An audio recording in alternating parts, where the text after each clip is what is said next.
যেখানে শেষ করতে চেয়েছিলাম আর কি একটু ডিফারেন্টলি। আমি কি আবার মানে কিছু বলবো না, একটু প্রশ্ন? আবার একটু যেখান থেকে আপনি মনে হচ্ছে সংক্ষিপ্ত করেছেন সেই জায়গা থেকে আবার একটু, আমাদের খুব ভালো লাগছে শুনতে, কাজে অসুবিধা নেই কিছু, আচ্ছা সময়ও অনেক আছে। আচ্ছা, তো যেখানে আমি আসলে যে জায়গাটা একটু জাম্পন করে ফেললাম, এখানে যেটা হয়েছে যে রেপের আরেকটা আলাপ যেটা আসে সেটা হচ্ছে যে রেপের কতগুলো, মানে এটাকে বলা হচ্ছে কি রেপ মিথ। হ্যাঁ, অর্থাৎ এক ধরনের মিথ তৈরি করেছে আমরা।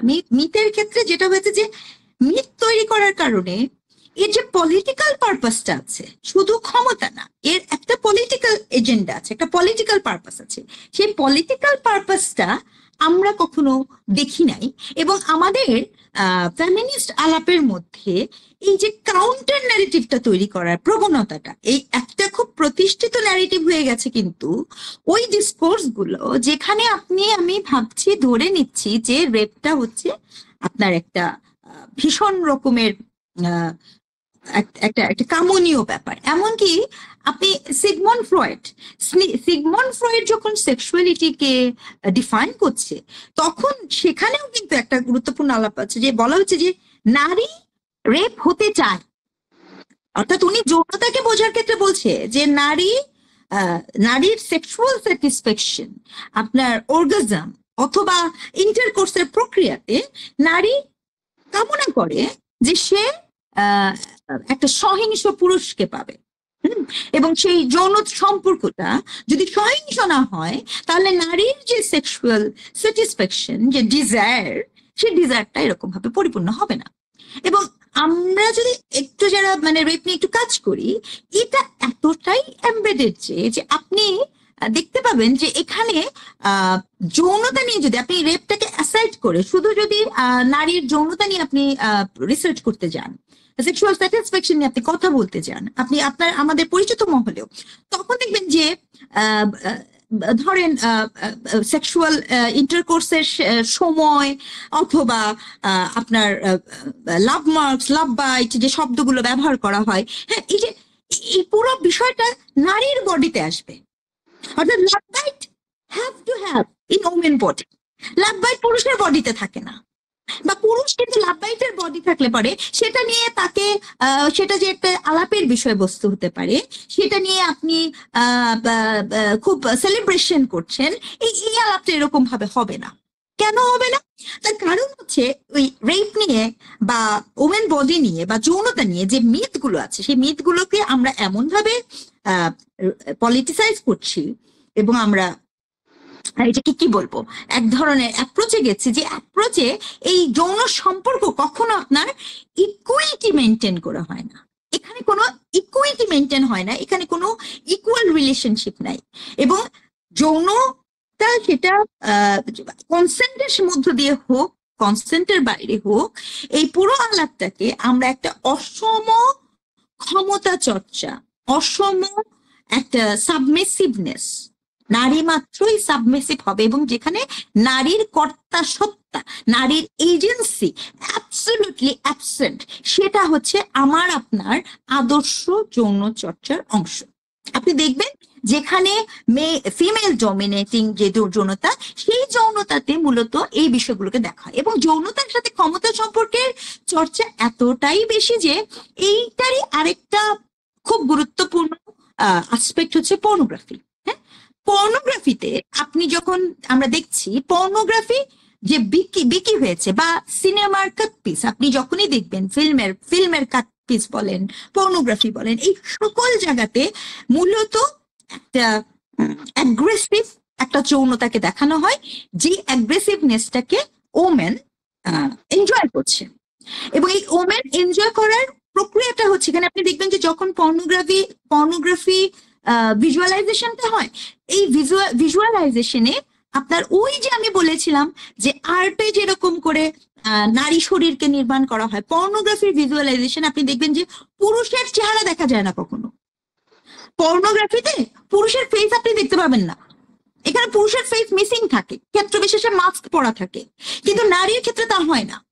এবং নারীর যৌনতার চর্চা সেই চর্চাকে সেখানেও আপনার দেখানো হয় যে নারী আপনার একটা সাবমিসিভ রোল প্লে করছে। এবং এখন ওয়েস্টে লাস্ট আমি আপনার আমস্টারডাম গিয়েছিলাম গত বছর, আমস্টারডামের যে রেড অ্যালার্ট এরিয়া আছে, সো এই রেড অ্যালার্ট এরিয়াতে আপনার যেটা খুব ওয়ার্ল্ডে ভীষণ রিনাউন্ড, সেই রেড অ্যালার্ট এরিয়াগুলাতে আপনার যেটা আমি পড়ে গিয়েছিলাম, আমার যে পড়াশোনা আর আমার যে দেখার অভিজ্ঞতার মধ্যে ভীষণ পার্থক্য তৈরি হলো।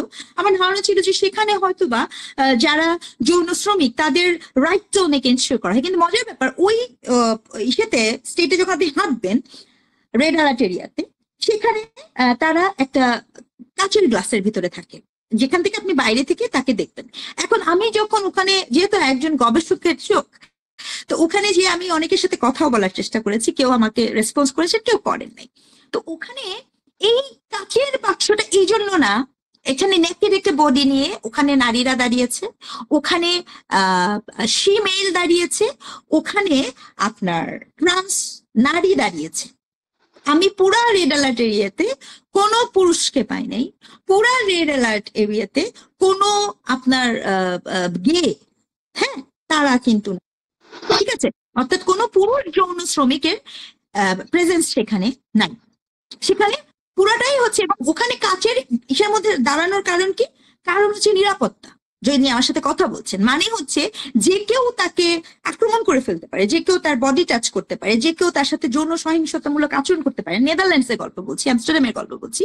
সেই ভয়ে মূলত সেটাকে প্রোটেক্ট করার কারণে তারা একটা শোকেজের মতো একটা, মানে তাদের যে ডোরটা থাকে, উইন্ডোটা কাচের উইন্ডো থাকে, এবং সেটাকে সেখানে একইভাবে দালালের চক্র থাকে, সেখানেও সেই দালালের নামটা খালি ডিফারেন্ট। ঠিক আছে, আপনি চাইলেই ওখানে একটা হাউস নিয়ে ওইভাবে দাঁড়াতে পারবেন না, সেই এরিয়াটার গল্পটাও ডিফারেন্ট। এবং ওই জায়গাটাতেও আমি আরেকটা বলি, ওখানে একটা লাইভ পর্নোগ্রাফি শো হয়। ঠিক আছে, অ্যাজ এ রিসার্চার আমি সেটাও দেখেছি। এবং ওই পর্নোগ্রাফি শোতে আপনার যে গল্পটা, ওখানে যখনই ওই পুরো শোটা যখন চলছে, অদ্ভুত ভাবে ওখানের কোনো নারী আপনার মাস্ক পরা না, কিন্তু প্রতিটা পুরুষ ওখানে মাস্ক পরা, প্রতিটা পুরুষ সেখানে মাস্ক পরা থাকে। আপনি তার ফেস লোকেট করতে পারবেন না, আপনি তাকে আইডেন্টিফাই করতে পারবেন না। এবং ওখানে যখনই আপনার কোনো নারী ডমিনেট, যেটাকে বলছে ডমিনো, ওকে, সেক্সুয়াল স্টাডিজ আমরা পড়াই ডমিনো, সেই ডমিনোর ক্ষেত্রে দেখা যাচ্ছে যে পুরুষ আপনার সাবমিসিভ রোল প্লে করছে, এবং সেটা ওই যে লাইভ অডিয়েন্সকে আনন্দ দিচ্ছে না, সেটা ওই লাইভ অডিয়েন্সের এক্সপেক্টেড কামনীয়তা না। আপনি দেখবেন যে 2022-23-এর দিকে 50 Shades of Mr. Grey একটা সিনেমা ফিল্ম বের হয়, ভীষণ সারা ফেলে ফিল্মটি, এবং সেটাতে মূলত স্যাডোম্যাসোকিজমকে দেখানো হয়। স্যাডোম্যাসোকিজম কি জিনিস? যে স্যাডিস্ট অ্যাটিটিউড থাকে পুরুষের মধ্যে। এখানে আপনি সেক্সুয়াল ফ্যান্টাসি, পুরুষের সেক্সুয়াল ফ্যান্টাসি, আবারও খেয়াল করেন, সেক্সুয়াল ফ্যান্টাসি মাত্র পুরুষের সেক্সুয়াল ফ্যান্টাসি, সেক্সুয়াল প্লেজার পুরুষের সেক্সুয়াল প্লেজার, সেক্সুয়াল আপনার সাইকিক ডিসঅর্ডারও যদি আপনি বলেন, এই গেম, সেটাও কিন্তু আবারও পুরুষ কেন্দ্রিক। অর্থাৎ এখানে নারীর যে একটা এজেন্সি আছে, হ্যাঁ, সেক্সুয়াল এজেন্সি আছে, নারীর যে একটা নিজস্ব গল্প থাকতে পারে এই পুরো যৌনতাতে, সেটিকেও খুব সুচারুরূপে আমার আপনার মস্তিষ্ক থেকে বিচ্যুত করা হয়েছে। আমার আপনার যৌন চাহিদার আলাপে মিসিং।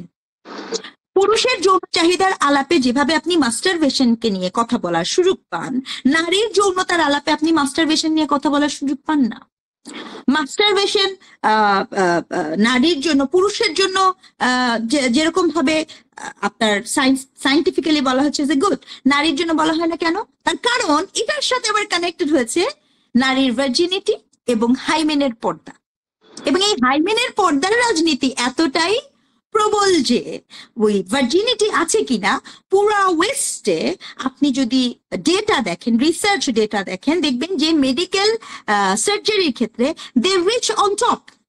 ওখানের মেয়েরা হাইমেন সার্জারি ইম্পোজ করার চেষ্টা করছে। তো এটার কারণ কি? কেন হাইমেনের পর্দার এই যে একটা ফ্যাসিনেশন, যেখানে ভারতবর্ষ বিভিন্ন জায়গা আছে লোকজ চর্চায়, যেখানে আপনার বিয়ে করার পর একটা সাদা চাদর বিছিয়ে দেওয়া হয়, যেখানে কনফার্ম করা হয় ও মেয়েটি ভার্জিন কিনা। সেটার সাথে আবার চরিত্রের গল্প আছে। কিন্তু ওয়েস্টে ব্যাপারটা শুধু যে চরিত্রের তা কিন্তু না, ব্যাপারটার সাথে ভীষণ ভাবে তৈরি হয়েছে যে আপনার যে মেল পার্টনার তার স্যাটিসফ্যাকশনের মধ্য দিয়ে, অর্থাৎ to see someone is virgin, to see the blood, এটা একটা প্লেজার দিচ্ছে কাকে? পুরুষকে। এই যে প্লেজারের সিট, ভায়োলেন্ট একটা অ্যাক্ট, যৌন সহিংসতার একটা অ্যাক্ট যে আমাদেরকে প্লেজার দিতে পারে, এটা যতক্ষণ না পর্যন্ত আমাদের মাথা থেকে এটার কাউন্টার ন্যারেটিভ যদি আমরা না তৈরি করতে পারি, ওমেনের কর্তাসত্তা, এজেন্সি, যৌনতার সক্রিয়তা যদি আমরা না তৈরি করতে পারি, তাহলে এই আলাপটা বারংবার ঘুরে ফিরে কেবল এবং কেবল নারীর যৌন সহিংসতার মধ্যেই সীমাবদ্ধ থাকবে। এবং এই সীমাবদ্ধতা ইটসেলফ একটা ক্ষমতার চর্চা তৈরি করে, যারই ফলশ্রুতিতে আজকে যেখানে সেখানে যখনই আমি দেখি তখন সেখানে আপনার এই রেপের আলাপটা এত গুরুতর আলাপ হয়ে আমাদের সামনে ধরা পড়ে। এবং এই রেপের আলাপের ক্ষেত্রে আমরা একটা অভিজ্ঞতার যে একটা হোমোজেনোসিটি তৈরি করেছি না, এটা আসলে ভীষণ রকমের ভুল। হ্যাঁ, কারণ রেপের আলাপে দেখবেন আপনার যিনি রেপ ভিকটিম তার প্রেজেন্টেশন কি? তার প্রেজেন্টেশন হচ্ছে সে ভালনারেবল, তার প্রেজেন্টেশন হচ্ছে তার অ্যাজ ইফ, মানে আপনি কিন্তু অ্যাক্টিভিজম করছেন, অ্যাজ ইফ তার সব শেষ হয়ে গেছে। তার প্রেজেন্টেশন হচ্ছে ব্রুটালিটি, তার প্রেজেন্টেশন হচ্ছে কতটা ব্রুটাল আকারে আপনাকে রেপ করা হয়েছে, যতটা ব্রুটাল, যে কারণে দিল্লিতে যখন অ্যাক্ট হয় তখন আপনি যেভাবে রিয়েক্ট করেন, আরজি করে যখন অ্যাক্ট হয় তখন আপনি যেভাবে রিয়েক্ট করেন, আপনি যেভাবে রিয়েক্ট করি, আমাদের দেশে আসিয়া যখন মারা যায় তখন আমরা যেভাবে রিয়েক্ট করি, সেইভাবে একটা ম্যারিটাল রেপ নিয়ে আপনি রিয়েক্ট করি না। তার কারণ হচ্ছে আমরা ওই ডিসকোর্সের মধ্যে যে বক্স আছে ওই বক্সের মধ্যে পড়ে গিয়েছি। এবং এই বক্সের মধ্যে পড়ার মূল কারণ হচ্ছে এই নিয়ন্ত্রণের রাজনীতি। এই বক্সের ভিতরে থাকার মূল কারণ হচ্ছে ক্ষমতা চর্চার রাজনীতি। আপনি এবং একটি পক্ষ যারাই ক্ষমতার চর্চা নিশ্চিত করতে চায়, তারা প্রত্যক্ষ ও পরোক্ষভাবে এই রেপের ডিসকোর্সকে রিসেক্সুয়ালাইজ করে এবং রিপ্রমোটের একটা ওয়েপন হিসেবে, একটা মাধ্যম হিসেবে, একটা টুল হিসেবে ব্যবহৃত হয়। তখন সেটি আপনি এখন একটা ছবি দেখেন, ছবির মাধ্যমে আপনি নয়াভাবে ডিসকোর্স তৈরি করছেন, আপনি কবিতা বলেন, আপনি গান বলেন, আপনি একটা ফ্যাশন উইক বলেন, সকল ক্ষেত্রে আপনি খেয়াল করবেন যে ওই যে অবজেক্টিফাইং বডি এবং ওই বডিটাকে যে ওই যে কামনীয়, ওই ডিসকার্সিভ চর্চা থেকে আমি এবং আপনি বের হতে পারি না। তার কারণ এই এমবেডেডে থাকে হচ্ছে মূলত ক্ষমতা সম্পর্কের রাজনীতি। আর এই ক্ষমতা সম্পর্কের রাজনীতিতে হয় আমাদের একটা পার্টিসিপেশন লাগবে, অথবা আমাদের নতুন ডিসকোর্স তৈরি করা লাগবে। এবং এই ডিসকার্সিভ চর্চার মধ্যে যতক্ষণ না পর্যন্ত আমরা পৌঁছতে না পারবো, এটা রিপ্রোডিউস হতে থাকবে এবং এই রেপের চলমানতা অব্যাহত থাকবে। আমি এখানেই থামছি। জি,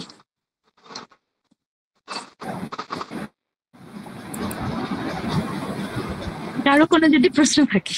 অসাধারণ, হ্যাঁ অবশ্যই, সেটা তো আমরা নেবই। তার আগে আপনাকে ধন্যবাদ জানাই যে এত সুন্দর বিশ্লেষণ এবং যেভাবে সত্যি এই কনসেপ্ট তৈরি হয়, ডিসকোর্স তৈরি হয়।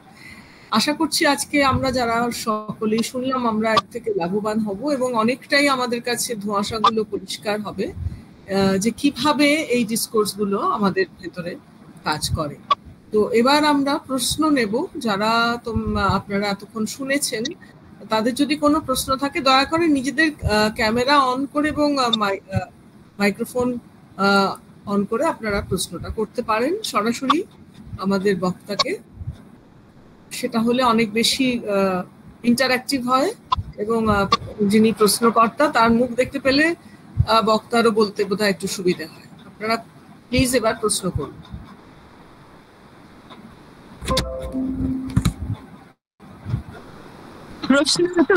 প্রশ্নগুলো ভাবুন, না প্রশ্নগুলো ভাবতে থাকুন। কিন্তু আমি বলবো যে আমি প্রথম ঢাকা বিশ্ববিদ্যালয়ের একটা অনলাইন অনুষ্ঠানে আমি স্নিগ্ধার বক্তৃতা শুনি, বক্তব্য শুনি রেপ সংক্রান্ত।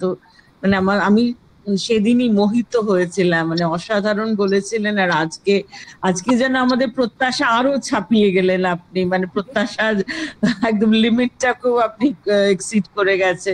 অসাধারণ, মানে আপনি আর আপনার বিশ্লেষণী ক্ষমতা অসাধারণ। যেভাবে আপনি ধর্ষণকে ব্যাখ্যা করেছেন, বিশ্লেষণ করেছেন, বিভিন্ন যে তাত্ত্বিক আলোচনা হয়েছে রেপ সম্বন্ধে সেটা আমাদের সামনে উপস্থাপিত করেছেন অসাধারণ এক কথায়।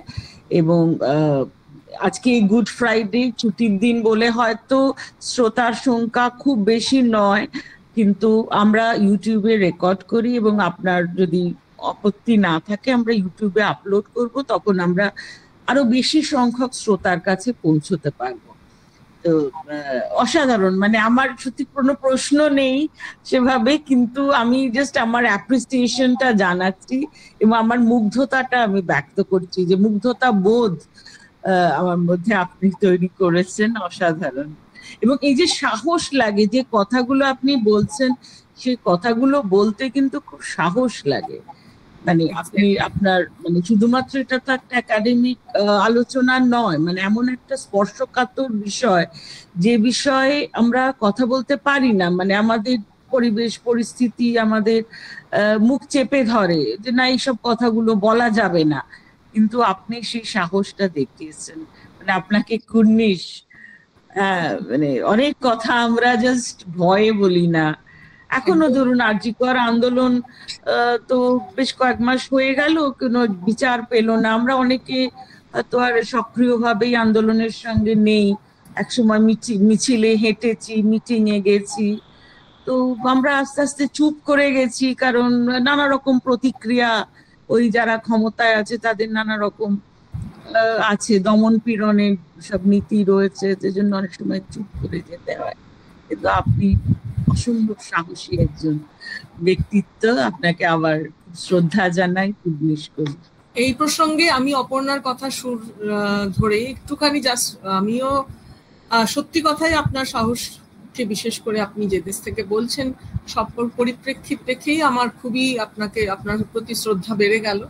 এখানে একটা কথা, আমরা তো আজকে অনলাইন সেশনে ঢুকেছি, কেউ কাউকে সরাসরি দেখতে পাচ্ছি না, মানে সরাসরি দেখতে পাচ্ছি না, আন্তর্জালিক মাধ্যমে দেখতে পাচ্ছি। কিন্তু আপনি এটা বোধহয় ফিজিক্যাল মোডেও আপনি নিশ্চয়ই লেকচার দিয়েছেন, তাই না? মানে এখন পর্যন্ত ধর্ষণ নিয়ে আমি কোনো ফিজিক্যাল মোডে লেকচার দেইনি, এটা একটা বিষয়। এটা এখন মানে তবে আমার ওই যে জুডিথ বাটলার নিয়ে আমি ফিজিক্যালি লেকচার দিয়েছি, ওটাও আসলে ইউটিউবে আছে, ওটাও আরেকটা খুবই ছিল। কিন্তু একটু জানতে চাইছিলাম, মানে এটা মানে আমি জানি না, মানে আপনি যদি ভবিষ্যতে কখনো এই বিষয়টা নিয়ে ফিজিক্যাল মোডে লেকচার দেন, তাহলে আপনার কি ধরনের রিয়াকশন আপনি ফেস করবেন বা করেছিলেন কিনা সেটা জানার উৎসাহ ছিল আমার একটু বেশি। কারণ দর্শক বৃন্দ যারা বা শ্রোতা যারা আপনার সামনে বসে থাকবে তারা কিভাবে রিয়াক্ট করে সেটা একটু, কারণ পুরুষ শ্রোতার রিয়াকশন স্পেশালি, হ্যাঁ এক্স্যাক্টলি আমি সেটাই বলতে চেয়েছি যে তাদের রিয়াকশনটা কি। অনেকেই নিশ্চয়ই এটা বুঝবেন, মানবেন, এ নিয়ে তো কোনো সন্দেহই নেই। কিন্তু আবার অনেক সময় আমরা দেখেছি যে মেয়েদের কথা, এমনি সাধারণভাবে ইতিহাস চর্চার ক্ষেত্রে মেয়েদের কথা বেশি বললে তারা বিরক্ত হয়ে উঠে চলে যান, শুনতে চান না, মানে কথাগুলো শোনাটাও যেন মনে হয় যে ধর্তব্যের মধ্যে ধরেন না, যে এই বিষয়টাও একটা আলোচনার বিষয় হতে পারে, সেটাই তাদের মনে হয় যে এটা কোনো সময় নষ্ট হচ্ছে, মানে একদম সময় নষ্ট হচ্ছে, আমি আমার কাজ আছে, আমি অন্য কাজ করব, এই অ্যাটিটিউডটা থাকে আর কি। তো সেখানে আমরা আজকে কিন্তু অনেক পুরুষ শ্রোতাকে পেয়েছি, আমি সেজন্য আজকে সেদিক থেকেও আমরা মানে লাভবান যে আজকে অনেকেই শুনলেন, এবং নিশ্চয়ই সেটা আমরা তাদের কাছ থেকেও যদি কিছু প্রশ্ন থাকে তাদের, সেটাকে আমরা বিশেষভাবে মানে যারা আমাদের স্টুডেন্ট বা মানে আমরা যারা আছি, যারা রেগুলার দর্শক, তাছাড়াও বেশ কিছু পুরুষ আজকে এসেছেন এই প্ল্যাটফর্মে। তো আপনারা যদি কিছু বলেন, কিছু মন্তব্য করেন বা কোনো প্রশ্ন থাকে আপনারা একটু বলুন। সত্যজিৎ দাশগুপ্ত আছেন, উনি যদি কিছু বলেন। হ্যাঁ, কে? প্রফেসর সত্যজিৎ দাশগুপ্ত, উনি হাত তুলেছেন। আচ্ছা, আপনি বলুন। প্লিজ বলুন, প্লিজ।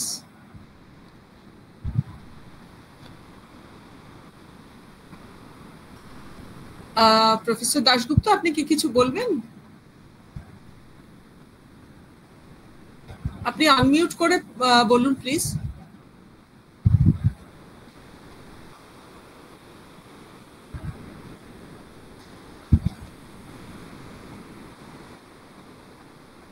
বোধহয় কানেকশন মানে ঠিক মতো কানেক্ট করতে পারছেন না।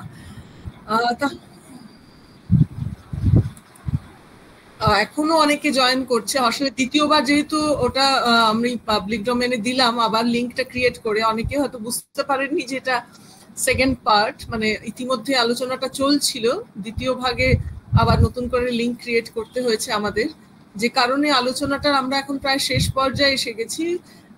উনি ওনার বক্তব্য ইতিমধ্যেই রেখেছেন। যারা আজকে শুনতে পেলেন না, পরবর্তী মানে দেরিতে জয়েন করেছেন, তারা ইউটিউবে পুরো লেকচারটাই পেয়ে যাবেন।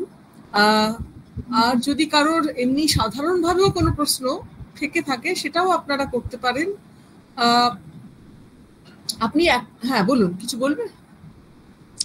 না ওই যে উনি মনে হয় বলতে চাচ্ছেন। আচ্ছা, হাত তো তুলেছেন কিন্তু কিছু তো বলছেন না, সেটা মনে হয় মানে হাতটা লেগে গেছে, মানে হাত তুলতে চেয়েছেন বলে মনে হয় না, ওটাও বোধহয় ভুল করেই হাতটা ওটা হয়েছে আর কি। কারণ অনেকেই এই প্ল্যাটফর্মটা ঠিক ততটা সড়গড় নন, মানে যেভাবে এটা ব্যবহার করতে হয় অনেক ক্ষেত্রে সেটা হয় না। আচ্ছা, আপনি আমাদের বলুন একটুখানি যে আসার দিক থেকে মানে কি, মানে আপনি তো একটা বললেন যে একটা অল্টারনেটিভ ডিসকোর্স তৈরি করা, সেটাই একমাত্র পথ বোধহয় এই মানসিকতা থেকে বেরিয়ে। এটা তো অনেক সময় যে বলা হয় যেটা একটা মানে রেপ একটা অসুখের মতো, মানে মানে সাইকিয়াট্রিক ডিসঅর্ডারের মতো খানিকটা বোধহয় যে রেপ করেন। কারণ যেখানে ওই শিশুর শরীরকে তো সে মানে তার মধ্যে তো ওই মহিলা সুলভ কিছুই তিনি পান না, তার সত্ত্বেও সেই কাজটা তিনি করেন। তা এই ধরনের মানসিকতার মানে এদেরকে কিভাবে মানে কি, এর থেকে প্রিভেনশনের পথটা কি একটু যদি বলেন।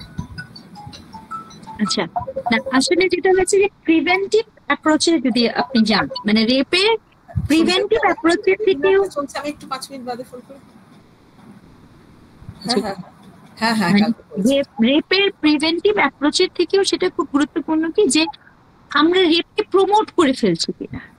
এটা এখানে একটা বিষয় কি যে শিশু শরীর, মানে এমন কি আপনার শিশু শরীরকে যখন আপনার দেখা হচ্ছে, ওটাই কিন্তু আসছিল যে ডিসকাসিভে রেপ তো আপনার ফেমিনাইন বডি, শিশু শরীর তো কোনো ফেমিনাইন বডি না, যেটা আপনি বললেন। কিন্তু শিশুকে রেপ করার ক্ষেত্রেও গুরুত্বপূর্ণ বিষয়টা মানে কাজ করছে, সেটা হচ্ছে শিশুর সাবমিসিভনেস।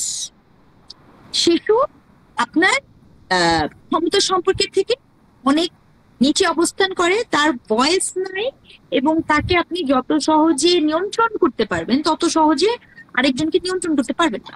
তো প্রিভেন্টিভ জায়গা থেকে যদি আপনি দেখেন, এইটাকে বরঞ্চ একটা মানে একটা জায়গাতে বলা হচ্ছে যে আমরা যে এই যে রেপিস্টকে সাইকিক ডিসঅর্ডার দিয়ে দেখি বা সাইকোলজিক্যাল ডিসঅর্ডারের বক্তব্য বলি, এটা কিন্তু ওই লিগ্যাল ডিসকোর্সের মধ্যে রেপিস্টকে আরো সুযোগ করে দেয়। এটা কিন্তু রেপকে আরো নিউট্রালাইজ করে যে সে তো মানসিক ভাবে বিকৃত মানুষ তো যে কোনো কিছু করতে পারে। আমাদের লিগ্যাল ডিসকোর্সে দেখবেন মানে কেউ যদি মানসিক ভারসাম্যহীন হয়, সে যদি কাউকে হত্যাও করে, তার অপরাধের জায়গাটা কিন্তু অনেক কম। তাহলে এখানে প্রিভেন্টিভ জায়গা থেকে কি করা যায়? প্রিভেন্টিভ জায়গাটা আসলে এগেইন আমাদের চর্চাগত জায়গা থেকে যখন আমরা এই চিন্তাটা কি করব, সবচেয়ে বড় এই যে যৌনতার যে প্রাইভেট যে আলাপটা, এই যে অপর্ণাদি বললেন বা আপনি যে বলছিলেন যে এটা আমরা পাবলিকলি নিয়ে আসতে পারছি না, আপনি যত বেশি আলাপগুলোকে আমরা পাবলিকলি নিয়ে আসবো, যত বেশি যৌন সহিংসতার অভিজ্ঞতাগুলাকে পাবলিক ডোমেইনে আমি আলাপ করতে পারবো, তত বেশি এটা আমাদের ধাতব্যের মধ্যে আসবে। তখন শিশুও কিন্তু প্রিভেন্টিভ মোডে যাবে, সেও তখন বুঝতে শিখবে যে আমি কথাটা বলতে পারি, আমার সাথে এরকম কিছু হলে, এই যে এখন যে আমরা গুড টাচ ব্যাড টাচ শিখাচ্ছি বা ইত্যাদি ইত্যাদি যা কিছু শিখাচ্ছি, এই বিষয়গুলো সম্পর্কে সচেতনতার প্রশ্ন তখনই আসবে যখন আমি এর যে ভিকটিমদের বোঝাতে সক্ষম হব যে এই আলাপগুলাকে সামনে নিয়ে আসা যায়। আপনি অপরাধের গল্পটা পড়ে কিন্তু সামনে মানুষ যে ভৎসনা করে, মানুষ যে ভৎসনা করে, মানুষ যে একটা আমরা যে সোশ্যাল শেমিং করি, এই সোশ্যাল শেমিং এর পুরা জায়গাটা জুড়ে আপনার দেখবেন যে পুরুষকে সোশ্যাল শেমিং করার ভাষাই তো আমাদের নাই।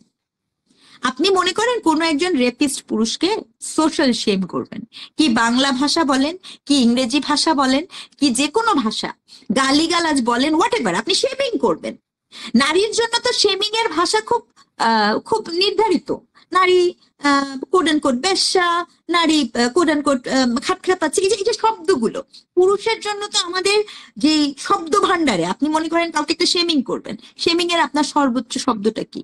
আমরা যেটা শব্দটা বাংলাতে বলি সেটা যে লুচ্চা বলে একটা শব্দ আছে, সেটা আমরা বলতে থাকি। কিন্তু সেই ক্ষেত্রে আপনি খেয়াল করে দেখেন সেখানে কোনো তার যৌনতাকে আক্রমণ করা হয় না, সেখানেও তার পিনেস, তার ম্যাসকুলিনিটি, তার ম্যাসকুলাইন প্রমোশন হয়। প্লে বয় রিপ্রমোশন করছেন তাকে, মানে সে অ্যাট্রাক্টিভ পুরুষ এবং সে তার সেলিব্রেশন আছে, টক্সিক ম্যাসকুলিনিটিকে প্রমোশন দেওয়ার সুযোগ তৈরি করে। তা এই জন্যই কথাটা বলছি যে আমাদের প্রিভেন্টিভ মেজারে এই যে বিকৃত, আমি বিকৃত বলতে আগ্রহী না। যদি যৌনতাকে আপনি একটা শারীরিক চাহিদা হিসেবে দেখা হতো, যদি সত্যি সত্যি যৌনতা কেবল এবং জৈবিক চাহিদার ব্যাপার হয়ে থাকে, তাহলে সেক্ষেত্রে ওটাও একটা ব্যাপার যে যখন আপনি দেখতে পাচ্ছেন যে শিশুকে ধর্ষণ করা হচ্ছে, যেমন মনে করেন নেক্রোফিলিয়া, যেখানে যে মৃত মানুষকে আপনার করা হয়, ধর্ষণ করা হয় বা যৌন সম্পর্ক তৈরি করা হয়, সেটা রিসার্চে কি দেখা যাচ্ছে, সনাতন ধর্মের যার অবলম্বীদের ক্ষেত্রে এইটা ম্যাক্সিমাম হচ্ছে ডোমদের মধ্যে।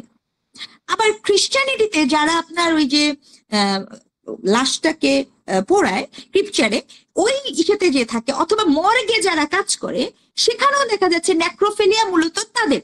তার কারণ কি জানেন? তার কারণ হচ্ছে ওই যে তার কাস্ট, সোশ্যাল হায়ারার্কি, সেই হায়ারার্কিতে সে তার যৌন আবেদন, আকাঙ্ক্ষা, প্রেম, ভালোবাসা কোনো কিছু প্রকাশ করার সুযোগ পায় না, এবং ওই জন্য তার কাছে মনে হয় যে মিউটেড অবজেক্টটাই হচ্ছে সবচেয়ে ভালো মাধ্যম। তো এইটা থেকে মুক্তির আরেকটা কিন্তু উপায়, আপনার শুনতে যেমনই লাগুক, আপনাকে এই যে আমাদের যারা যৌন শ্রমিক আছে তাদের জীবনটা অনেক ভয়াবহ, তাদের আসার ক্ষেত্রে অনেকেরই পাচারের অনেকই আছে, কিন্তু এই যৌনতা নিয়ে আমাদের যে ফ্যান্টাসি আছে না, যে বৈবাহিক সম্পর্কের পূর্ববর্তী যৌনতা করা যাবে না, বৈবাহিক সম্পর্ক ছাড়া অন্য যৌনতা করতে হবে না, আপনি যৌনতাকে নিয়ে দেখবেন আমাদের মাথার মধ্যে, আমার আপনার মাথার মধ্যে কতগুলো ভীষণ রকমের ডমিনেন্ট ডিসকোর্স কাজ করছে, যেখানে আপনি মনে করেন যে পরকীয়া, হ্যাঁ, এক্সট্রা ম্যারিটাল অ্যাফেয়ারেও আমি আপনি কি ভাবি, এক্সট্রা ম্যারিটাল অ্যাফেয়ার কখনো কফি পান করা পর্যন্ত না, কিন্তু যৌন সম্পর্ক হলে সেটা এক্সট্রা ম্যারিটাল অ্যাফেয়ারে এসে যায়। তাহলে এই যে যৌনতা নিয়ে যদি কারো একটা সংকট থাকে, কেউ যদি যৌন আচরণে আপনার আনন্দ বোধ না করে, বা যৌন আচরণ নিয়ে যে আনন্দ বোধ করতে পারছি না, এই আলাপটাও যদি আমি না করতে পারি, আমি কি করব? মানে করবোটা কি? এটা তো একটা সংকট। তাহলে এই সংকটকে পাবলিক ডোমেইনে, চিকিৎসা শাস্ত্রে, সাইকোলজিক্যাল বিহেভিয়ারে, কাউন্সিলিং এ, এই সকল জায়গাতে যতক্ষণ না পর্যন্ত আমি আপনি নিয়ে আসতে পারবো, বয়ঃসন্ধিকালের ছেলেটা বা মেয়েটা উভয়েরই প্রধানতম পরিবর্তন কিন্তু যৌনতার, প্রধানতম অনুভূতি যৌনতার। কিন্তু তাকে যখন আপনি আমি সারাক্ষণ ওই ডিসকোর্সের মধ্যে থাকবো যে না এটা প্রকাশ করা যাবে না, একটা 60 বছরের বুড়ো কথার কথা, তার যৌনতাকে আমি আপনি বলি যে বুড়ো বয়সে ভীমরতি ধরেছে, আপনি তো আমরা নিজেই তো তাহলে এখানে একটা জাজমেন্টাল জায়গায় চলে গেছি। তাহলে যৌনতা তো একটা স্বাভাবিক প্রক্রিয়া, আমি আপনি যেভাবে জলপান করি, আহার করি, স্নান করি, যদি তাই হয়, যদি সত্যি সত্যি এটা জৈবিকতার সাথে কানেক্টেড হয়, তাহলে তো সেই আলাপটাকেও আপনার সাধারণ আলাপে নিয়ে আসতে হবে। কিন্তু ওই আলাপটাকে আপনি সাধারণ আলাপ করবেন না, আপনি অন্য সবকিছু করবেন। এইটাকে যতক্ষণ, এই সোশ্যাল স্টিগমাটা, এই সোশ্যাল নর্মটাকে আমি যদি ব্রেক না করতে পারি, তাহলে এই সমস্যা সংকট হবে না। ওই যে বিকৃত মানসিকতার কথা বললেন, আমি নিশ্চিত যে এই পুরুষ, কারণ আমাদের দেশে এই ধরনের রিসার্চ হওয়ার সুযোগ কম, আমার ভীষণ ইচ্ছা জাগে যদি আমার সুযোগ থাকতো, আমি যারা রেপ করেন তাদের কাছে কথা বলতে হবে, তাদের সাথে এগুলো জানতে হবে যে রিজনিংটা কি।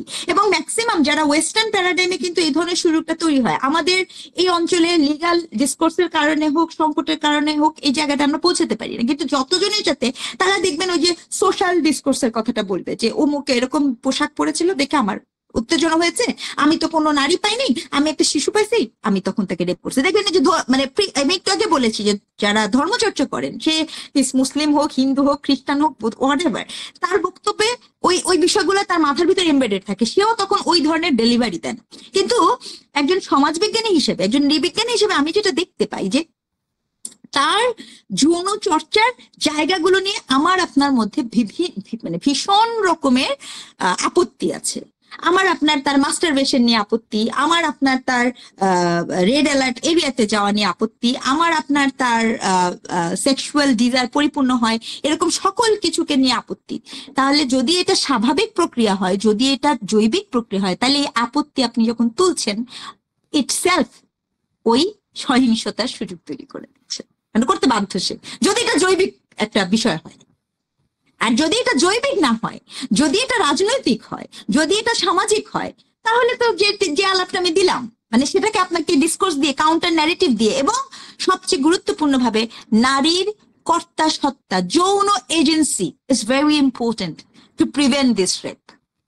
আপনাকে এটাকে প্রিভেন্ট করার জন্য তার এজেন্সিটাকে আনতে হবে দৈহিক ভাবে। যেমন গতদিন আমাদের বিজু উৎসব যখন হলো, পয়লা বৈশাখের আগের দিন, চৈত্র সংক্রান্তির মধ্যে, তো তখন একটা সামাজিক যোগাযোগের মাধ্যমে খুব ভাইরাল হলো যে আমাদের আদিবাসী নারীরা এবং আদিবাসী পুরুষরা আপনার দড়ি টানা ধরে যে টানাটানি খেলা, সে খেলাতে আদিবাসী নারীরা জয়ী হয়ে গেছে, পুরুষগুলো পড়ে গেছে। ঠিক আছে, ওই আদিবাসী নারীর যেই অর্গান আছে রিপ্রোডাক্টিভ, সেই অর্গান আমার আপনারও আছে। কি নাই জানেন? ওই যে মনস্তত্ত্ব, ওই যে চিন্তা, ওই চিন্তা নাই। আমি আপনি বড়ই হয়ে উঠেছি ওই জায়গা থেকে যে না, বিং সাবমিসিভ, আমাকে কোমল হতে হবে, আমার কোমলতা আমার নারীত্ব, আমার মিউটনেস আমার নারীত্ব। এবং এটা আমি একটা ওজন তুলতে পারবো না, আমি মানুষের বাচ্চা নিয়ে জন্ম দিতে পারছি, যেটা ভীষণ রকমের পেইনফুল, সেটা আমি করতে পারছি, কিন্তু আমি ওজন তুলতে পারবো না, এটা আপনি ট্রাই করেন নাই, এটা আপনার মাথায় ঢোকানো হয়েছে। দিদি আপনি মিউট করা।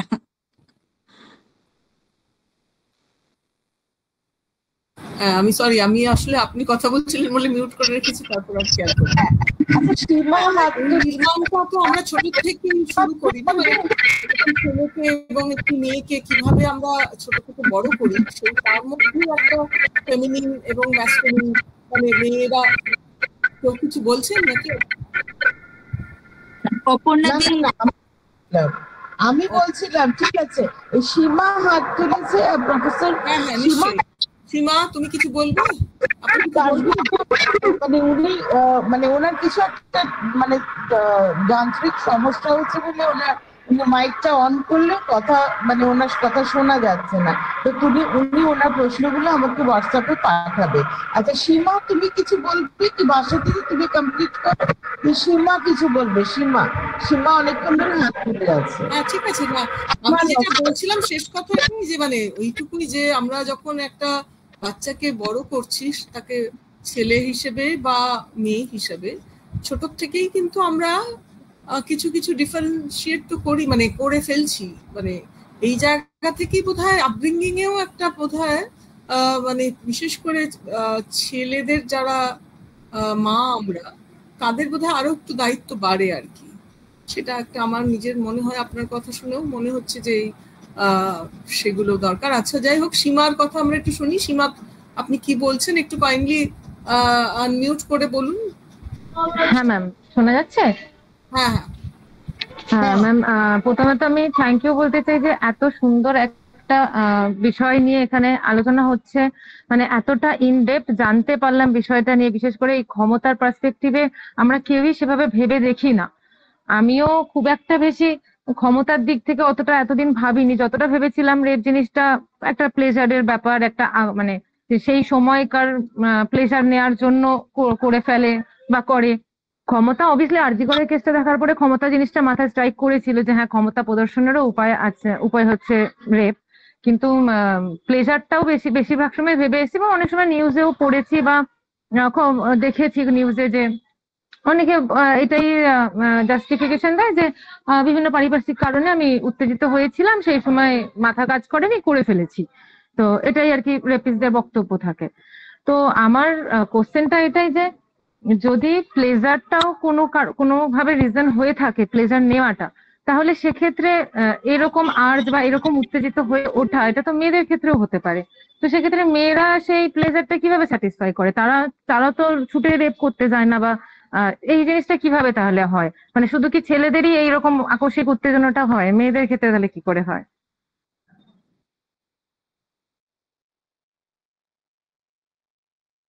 আমি কি উত্তরটা দিব? আচ্ছা, নিশ্চয়ই আপনি। হ্যাঁ, আচ্ছা না, সীমা প্রশ্নটা করার জন্য অনেক ধন্যবাদ। মানে আপনার প্রশ্নের মধ্যে আপনার উত্তর আছে। যে আপনি যখন বলছিলেন যে একটা ছেলে যখন বলে প্লেজারের জন্য আমি রেপ করে ফেলেছি, এই যে তার বলতে পারার প্রক্রিয়াটা, প্লেজারের জন্য যে সে রেপ করতে পারে, এটাই এই আপব্রিঙ্গিংটাই হচ্ছে তার ক্ষমতা। আপনার মানে একজন নারীর যে প্লেজার, সে সে সে করছে না, এর কারণ এটা না যে তার প্লেজার নাই। এর কারণ, খুব গুরুত্বপূর্ণ কারণ হচ্ছে যে তার রেপ করার যে ক্ষমতা আছে, এটাকেই আপনি করে দিয়েছেন। মানে এই যে সামাজিক সোশ্যাল ডিসকোর্স, এটা এটা এটা নাই।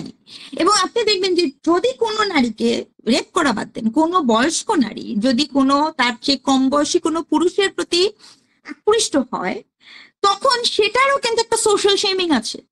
হ্যাঁ, এজিং দিয়ে আপনি শেমিং করছেন।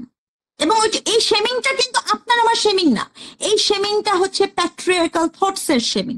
বিকজ প্যাট্রিয়ার্কাল থটস আপনার মাথার মধ্যে বসিয়ে দিয়েছে যে এই যৌন সম্পর্ক আবশ্যিকভাবেই, এবং এখানে পুরুষ হচ্ছে অধিক বয়স্ক হবে, সর্বোচ্চ সম বয়সের হবে, কিন্তু আপনার নিচের বয়সের হবে না। কারণ সে যখন নিচের বয়সের হয়, তখন ওই যে বয়সের যে একটা ক্ষমতা আছে, সেই বয়সের ক্ষমতা থেকেও কিন্তু আপনি তখন বিচ্যুত হয়ে যাচ্ছেন। এবং এইখানে আরেকটা বিষয় বলি, যেমন মনে করেন নারীর প্লেজারকে নিয়ন্ত্রণের এত এত অস্ত্র আছে। আপনি যেটা বলছেন যে পুরুষের যৌনতাকে নিয়ন্ত্রণের হাতিয়ার তো নাই, বরঞ্চ পুরুষের যৌনতা নিয়ন্ত্রণের জন্য রিলিজিয়াস ডিসকোর্স গুলা একটা মানে পুরুষের যৌনতা যেন সে কায়েম করতে পারে, সেখানে রিলিজিয়ান তাকে সহযোগীর জায়গা করে দিয়ে রেখেছে, তাকে সুযোগ করে দিয়েছে। অনেক অনেক ক্ষেত্রে সুযোগ আছে, তার নানাবিধ ধরনের সুযোগ দিয়েছে।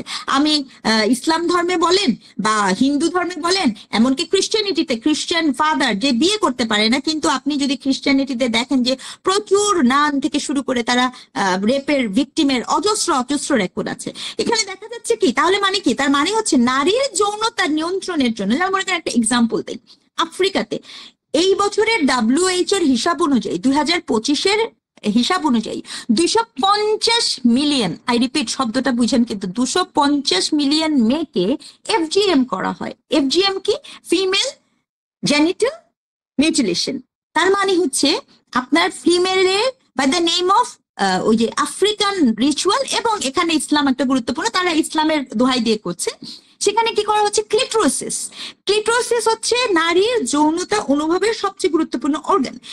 ওইখানে কি করা হচ্ছে? 12 থেকে মানে 10 বছরের নিচের মেয়েকে, অর্থাৎ আপনার মেনস্ট্রুয়েশন হওয়ার আগে সেই মেয়েটার ক্লিটোসিসটাকে কেটে ফেলা হয় এবং তার ভ্যাজাইনাটাকে সেলাই করে দেওয়া হয়। সেলাই করে দেওয়া হয়, আই রিপিট, তার ভ্যাজাইনার মানে সিংহভাগ অংশকে আপনার সুইং করে দেওয়া হয়। কেন করে দেওয়া হয়? তার কারণ তার যে পার্টনার থাকবে, এক হচ্ছে সে যেন যে কোনো মানুষের সাথে কোনো ধরনের যৌন সম্পর্কের মধ্যে না যেতে পারে, আর দুই হচ্ছে ওই যে তার যার সাথে যৌন সম্পর্ক হবে সে যেন একটা, শুনতে খুব খারাপ লাগছে বাট আমাকে বলতেই হচ্ছে, সে যেন একটা প্যাক্ট ভ্যাজাইনা পায় যেখানে তার পুরুষের যে প্লেজার আছে সে প্লেজার নিশ্চিত হয় by the name of rituals. এবং 250 মিলিয়ন নারী এটার শিকার। এবং আমেরিকাতে বসে আছে মনে করেন যে আফ্রিকান ইমিগ্রেন্ট, তাকে যখন আপনার এইটা করতে মানা করা হচ্ছে, সে তখন তার রিচুয়ালের দোহাই দিচ্ছে, তার রিলিজিয়াস ফেইথ, তার অনুভূতির দোহাই দিচ্ছে, এবং সেটা সে করতে পারে। ঠিক যেমন মনে করেন হিন্দু ধর্মে বলেন বা পাকিস্তানে বলেন, অনার কিলিং এর নামে আপনার এক ধরনের তৈরি হচ্ছে। তো এই যে পুরো প্রক্রিয়াটা, অর্থাৎ আপনার রিচুয়াল তৈরি হচ্ছে এমন ভাবে যে এখানে আপনি ওমেন প্লেজারকে মারবেন আর পুরুষের প্লেজারকে আপনি সুযোগ দিবেন এবং আপনি পরতে পরতে দেখবেন, পরতে পরতে আপনি সনাতন ধর্মাবলম্বীদের ক্ষেত্রেও, আপনি হিন্দু ধর্মের ক্ষেত্রেও যদি দেখেন, শুরু থেকে যখন এই যে মনে করেন এই যে বিধবা যখন এই এই এই এই চর্চাটা করা হচ্ছে, বিধবাদের যে রং মাখবেন না, তাদের যে শাকসবজি খেতে দিবেন না, এই যে বিশাল বড় জায়গা বিধবাদের, যৌনতাকে নিয়ন্ত্রণ করা মূল উৎস। আপনি তার চুল কেটে দিচ্ছেন, আপনি তার শাকসবজি, তাকে খাবার মানে কোনো আমিষ গ্রহণ করতে দিবেন না, তাকে রং খেলতে দিবেন না। মূল কারণটা কি? আপনি মূলত তার যৌনতাকে নিয়ন্ত্রণ করার চেষ্টা করছেন। তো আমাদের যে রিচুয়ালস গুলো আছে এখানে সর্বক্ষেত্রে, সেটি আমি আবারও বলছি, কোনো ধর্মকেন্দ্রিক গল্প না, কোনো সোসাইটি কেন্দ্রিক গল্প না, নানা নামে এই রিচুয়াল গুলোকে দেওয়া হয়েছে এমন ভাবে, এই প্র্যাকটিস গুলোকে এমন ভাবে করা হয়েছে যেখানে আমরা নারীর যৌনতার কোনো কর্তা সত্তাই নাই। আর পুরুষের যৌনতার কর্তা সত্তা আছে তো বটেই, সেটি উদযাপনের শত সহস্র রিচুয়ালস আছে, সামাজিক বৈধতা আছে, আমাদের চিন্তা আছে, মন আছে, আমরা সেটাকে নানাভাবে আর্টিকুলেট করি। যে কারণে আপনার যে প্রশ্ন, সে প্রশ্নের উত্তরটা আমি বলেছিলাম যে আপনার প্রশ্নের মধ্যে উত্তরটা আছে, যে পুরুষ তার যৌনতাকে করার জন্য তাকে আপনি ওইভাবে তৈরি করেন নাই, তৈরি করেছেন হচ্ছে নারীর জন্য। আপনি ডে ওয়ান থেকে, এই যে আপনি প্রথম দিন থেকে এটাই আপনাকে শেখানো হয়েছে, আপনি এভাবেই তৈরি হয়েছেন, কারণ আপনার কোমলতা হচ্ছে আপনার যৌনতার অস্ত্র। আপনি কতটা কোমল, কতটা স্নিগ্ধ, কতটা আপনি সার্ভ করতে পারেন, কতটা আপনি দিতে পারেন। এবং এই ডিসকোর্সের মধ্যে আমি আপনি সবাই পড়ি, আমাদের কাজ হচ্ছে অন্যকে সার্ভ করা, দিয়ে যাওয়া। অসাধারণ। এবং আপনার নাম স্নিগ্ধা, কিন্তু আপনার মধ্যে আগুন। আচ্ছা, এই প্রফেসর সত্যজিৎ দাশগুপ্ত উনি একটা ভয়েস মেসেজ পাঠিয়েছেন হোয়াটসঅ্যাপে, সেটা আমি শেয়ার করছি। মানে উনি ওনার প্রশ্নগুলো একটা ভয়েস মেসেজের মাধ্যমে দিয়েছেন। জানি না এটা অডিবল হবে কিনা।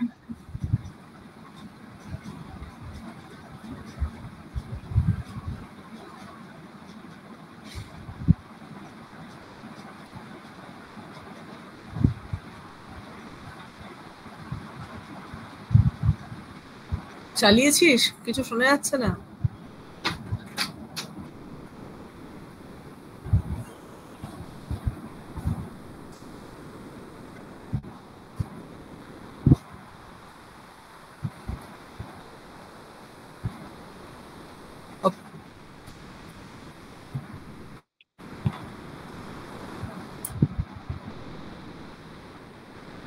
অপর্ণা, হ্যাঁ চালিয়েছি। কিছু শোনা যাচ্ছে না, তুই বলে দে। আমি বলে দিচ্ছি, শুনে।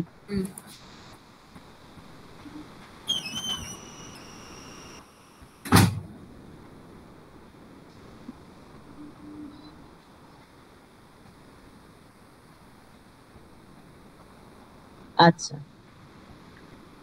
এই কল মেসেজেও দিতে পারতেন দিদি। হ্যাঁ আচ্ছা, আমি আচ্ছা শোনা যাচ্ছে না বোধহয়, নাকি? না না, আচ্ছা, কিছু একটা সমস্যা হচ্ছে, শোনা যাচ্ছে না। আমি আর সময় নষ্ট করছি না।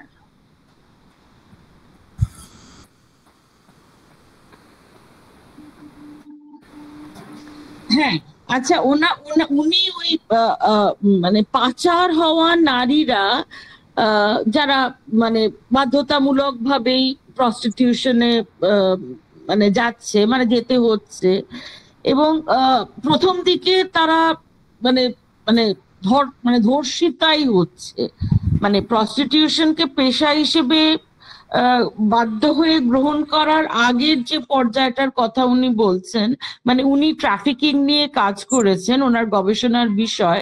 তো উনি এই পাচার হওয়া মেয়েদের ধর্ষণের কথা প্রসঙ্গটা আনতে চাইছেন, এবং এই বিষয়ে আপনার কিছু ভাবনা যদি থাকে তো সেটা একটু যদি শেয়ার করেন। এটা এটা বোধহয় ওনার প্রথম প্রশ্ন। আর স্যার আপনি এবার একটু ট্রাই করে দেখুন, কারণ আপনার ভয়েস মেসেজটা কিন্তু অডিবল হচ্ছে না গুগল মিটে। হ্যাঁ, তো আপনি যদি লিখে দেন সেটা বরং সোজা মানে লিখে দিলে লিখে দেন। কিন্তু ওনার প্রথম প্রশ্নটা এটাই, এবং উনি অ্যাপ্রিসিয়েশন দিয়ে শুরু করেছেন, মানে স্নিগ্ধার বক্তৃতাকে অ্যাপ্রিসিয়েট করেই উনি ওনার প্রশ্নটা রেখেছেন। প্রশ্নটা এই মানে এই ধর্ষণ এবং প্রস্টিটিউশন, স্পেশালি আমি নিজেই বলবো যে এই যে প্রস্টিটিউটরা দ্বারা মানে তাদের কনসেন্টও ম্যাটার করে না, মানে এখন সমাজে ম্যাটার এখনো করে না। তো মানে আপনি কিভাবে দেখেন, মানে ধর্ষণ হিসেবে কি দেখবেন? মানে অভিজ্ঞতাটা মানে এটা তো নয় যে সবাই স্বেচ্ছায় পূর্ণ সম্মতিতে পেশা গ্রহণ করছে। হ্যাঁ, তো আপনার কি বক্তব্য? আচ্ছা, সত্যজিৎ দাশগুপ্ত দাশগুপ্ত, জি জি জি, অনেক অনেক ধন্যবাদ প্রশ্নটা করার জন্য। ওনার মুখে শুনতে পেলে আমার ভালো লাগতো।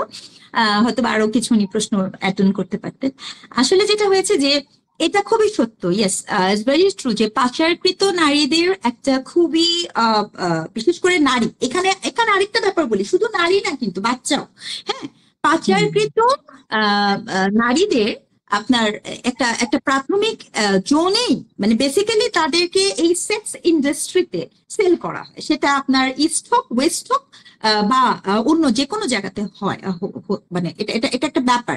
অর্থাৎ পাচার যে আমি করছি, করার মূল উদ্দেশ্যই হচ্ছে যে আমি তাকে ওই সেক্স ইন্ডাস্ট্রিতে করব, সেল করব। হ্যাঁ, এবং ওই সেক্স ইন্ডাস্ট্রিতে যে নারী সেল হয়ে যাচ্ছে, অর্থাৎ নারী এখানে কমপ্লিটলি অবজেক্ট, একটা একটা পণ্য। হ্যাঁ, ওখানে নারীকে দেখাই হচ্ছে, নারী বলেন এবং শিশু বলেন, সে পণ্য। যেমন মনে করেন পাশ্চাত্যে আপনার এই জায়গাটাতে সবচেয়ে বেশি আছে কিন্তু পোল্যান্ডের নারীরা। হ্যাঁ, এখন এই পাচার প্রক্রিয়াতে আপনার যখন কোনো মেয়ে এখানে ঢুকে যাচ্ছে, বা এখানে এমনও দেখা গিয়েছে, আমাদের দৌলতিয়া বলেন বা আপনাদের ওখানেও বলেন, আমি যতটুকু পড়েছি মানে আমার মানে জানাশোনার জায়গা থেকে, এমনও দেখা গেছে যে বিয়ে করে নিয়ে এসে হাজবেন্ড বিক্রি করে দিয়ে চলে গেছে। ঠিক আছে, এখানে এরকম এরকম ঘটনাও আছে যে বাড়ি থেকে বিয়ে করে নিয়ে আসছে এবং এখানে এসে বিক্রি করে দিয়ে চলে গেছে। তো এই প্রক্রিয়াতে প্রথমত হচ্ছে যিনি নারী আছেন, প্রথমেই হচ্ছে যে সে এখানে আসলে মানে কোনো সত্তা না, বিন না, সে এখানে একটা প্রোডাক্ট, এটা হচ্ছে প্রথম। দ্বিতীয় হচ্ছে এই ইন্ডাস্ট্রির সে একটা প্রোডাক্ট, এটা একটা বিশাল বড় ইন্ডাস্ট্রি, সারা দুনিয়াময় চলমান একটা ইন্ডাস্ট্রি, এবং এটা থাকতে হবে। আমি এইটা বলছি, দায়িত্ব নিয়ে বলছি, এটা থাকতে হবে, এটা আপনি বন্ধ করতে পারবেন না, এটা বন্ধ করলে ম্যাসাকার হয়ে যাবে, এটা সত্য। এমনও আছে, যেমন মনে করেন, এটাও বলি আপনাকে, যে এই যে বড় বড় যে ক্রাইম গুলা হয়, হ্যাঁ, মনে করেন ইউক্রেনে যেরকম এখন যুদ্ধ হচ্ছে, বা যখন আপনার ইরাকে আক্রমণ করা হয়েছে, তখন যে আমেরিকান মিলিটারি, সেই মিলিটারিদের জন্য ওই যে যারা ওখানে মেয়েদেরকে ধরে নিয়ে আসা হতো, হ্যাঁ, নিয়ে আসা হতো, এবং তাদেরকে মূলত ড্রাগ দিয়ে রাখা হতো, because they have been raped. তারা ওখানে রেপের মতোই করবে, তার যত অ্যাঙ্গার অ্যাগ্রেশন যা কিছু আছে, আই রিপিট, ওই পুরুষের যত অ্যাঙ্গার অ্যাগ্রেশন, এবং ওই নারীগুলাকে কিন্তু লিটারালি ড্রাগ দিয়ে মিউটেট করে রাখা হয়।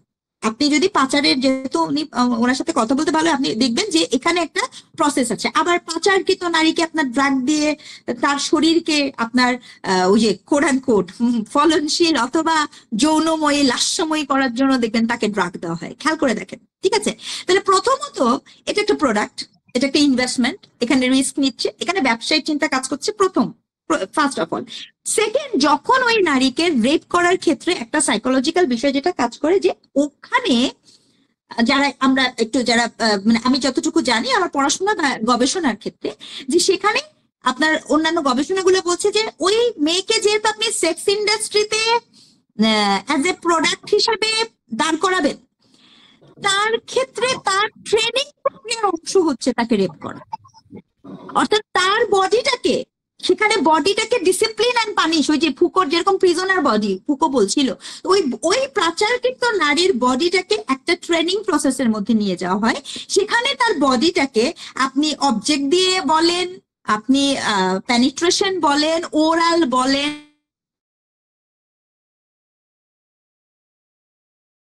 ওই সময় ধর্ষণ কাজ করে তার প্রশিক্ষণের অংশ হিসেবে, এবং এই প্রশিক্ষণের অংশ হিসেবে যখন একটি করে তার প্রেক্ষিতে কি হয়, তার প্রেক্ষিতে তার ওই প্রোডাক্ট তৈরি হয়, ওই নারীর বডি তৈরি হয়, যে আমি এখন এই ইন্ডাস্ট্রির একজন মানে এজেন্ট হিসেবে তৈরি হব। শুনতে আপনাদের খারাপ লাগবে, যখন ওই নারী তৈরি হয় তখন অ্যাটলিস্ট ওই নারী অবজেক্ট থেকে সাবজেক্টে পরিণত, তখন অ্যাটলিস্ট তার একজন যৌন কর্মীর যেই পরিমাণ সেক্সুয়াল কর্তাসত্ব আছে একজন বিবাহিত নারীর তা নাই। হ্যাঁ, তার কিন্তু তখন সে চুজ করতে পারে, তখন সে কিন্তু নেগোশিয়েট করতে পারে। আর যেটা বললেন যে তাকে রেপ হিসাবে কখনো হচ্ছে অ্যামস্টারডামে, যে কারণে আমি বলে অ্যামস্টারডামের উদাহরণটা দিয়েছিলাম, ওখানে কিন্তু বলা হয় যে সর্বপ্রথম তাদেরকে এই রাইটটা দেওয়া হয় যে সে একটা সার্ভিস সেল করছে, অর্থাৎ ওখানে একটা সার্ভিস যে আপনাকে দিবে বিনিময়ে সে টাকা দিবে। যদি কেউ না করে, হ্যাঁ, এবং তারপরে যদি মনে করেন সে আপনাকে সার্ভিস দিল, একজন যৌনকর্মী তিনি বলছেন যে আমি এখন আপনাকে সার্ভিস দিব না, বা এমনও যদি হয় যে আপনার সাথে তার নেগোসিয়েশন হয়েছে এত টাকা, আপনি তাকে যদি কোনোভাবে ফোর্স করেন অথবা যদি তার অর্থ না দেন, তখন it will be counted as a rape. তখন কিন্তু এটা রেপ হিসেবে কাউন্ট হবে, কারণ সে আপনাকে কনসেন্ট দেয়। ঠিক আছে, তার মানে যৌনকর্মীর ক্ষেত্রেও আপনার কিছু কিছু দেশ লিগেলি এই প্রসিডিওর এসছে যে কখন এটা রোল, কারণ এখানে মূল বিষয়টাকে কনসেন্টের সাথে কানেক্ট করা হয়েছে। অথবা মনে করেন যিনি যৌন শ্রমিক, তার সাথে আপনার কথা হয়েছে যে সে আপনার সাথে স্বাভাবিক যৌন প্রক্রিয়া যাবে, অর্থাৎ যেটাকে ইন্টারকোর্স বলছে, সে আপনার সাথে এনাল সেক্স করবে না। কিন্তু যদি সে আপনার সাথে এনাল সেক্স করে এবং আপনি যদি যে যার সাথে যে যৌনকর্মীর সাথে করেছে সে যদি যে এটাকে ফাইল করে যে তার সাথে তো আমার এই ডিল হয় নাই, ওটা রেপ।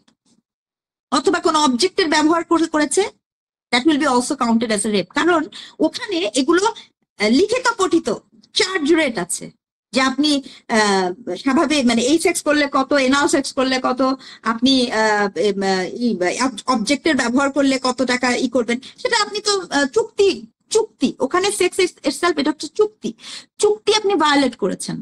চুক্তি ভায়োলেট করলে it will be turn into a rape case.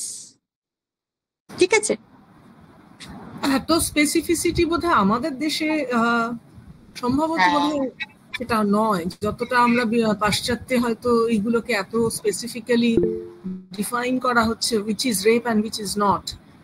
সেটা একটা কারণ কি দিদি, আমাদের এখানে আমরা এদেরকে এখনো এটা যে একটা শ্রম, এটা যে একটা সার্ভিস, এটার লিগালাইজেশনটা তো আমরা এখনো স্বীকৃতি দিতে পারিনি।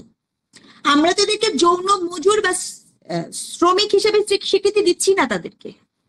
মানে শ্রম মন্ত্রণালয়, আমাদের দেশের শ্রম মন্ত্রণালয় বলে আপনাদের ওই আইনের মধ্যে যতক্ষণ যে কারণে বারবার বলছি যে ডিসকোর্স, লিগ্যাল ডিসকোর্স, ওখানের ভিতরে যখন আপনি এদেরকে কোনোভাবে যদি আপনি জায়গা করে দিতে পারেন, যেমন মনে করেন বাংলাদেশের লতে কেউ যদি এই প্রফেশন নিতে চায়, তাকে কি করতে হয়, সে যাবে, তার কিন্তু লট আছে, সে কিন্তু যাবে, যে যদি তার যদি কার্ড থাকে, আপনাদের ওখানেও নিশ্চয়ই আছে এরকম, তার যদি কার্ড থাকে তাহলে সে কিন্তু লিগ্যাল হয়ে যাচ্ছে, এই পর্যন্ত আছে। কিন্তু এর পরবর্তীতে ওইটা যে একটা শ্রম, ওটা যে একটা সার্ভিস, সেই জায়গাটা আমরা যাইনি। তো পাচারের ক্ষেত্রে যেটা হয়েছে কি, আরো বলি, পাচার কিন্তু নারী, মানে এই পাচারের কিন্তু অনেক প্রক্রিয়া আছে। মনে করেন বাংলাদেশ থেকে পাচার হওয়া নারী বা নেপাল থেকে পাচার হওয়া নারী যখন ভারতবর্ষে আসে, আর ওই দেশে যখন পাচার হওয়া নারী যায়, এই পাচার হওয়া নারীও কিন্তু একটা সময় এই ফ্রেমে ঢুকতে চায় to get a better position.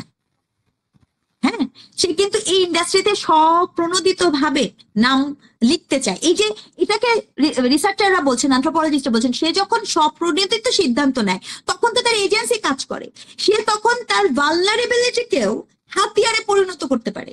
আমাদের সোশ্যাল প্যারাডাইম এত স্ট্রং, আমরা এই সোশ্যাল প্যারাডাইম থেকে বের হতে পারছি না দেখে তার এই সুযোগই নাই কোনো। আপনি না পাচার ঠেকাতে পারছেন, না পাচার হওয়া নারীর যে বিভৎসতা আছে, না বিভৎসতাকে থামাতে পারছেন।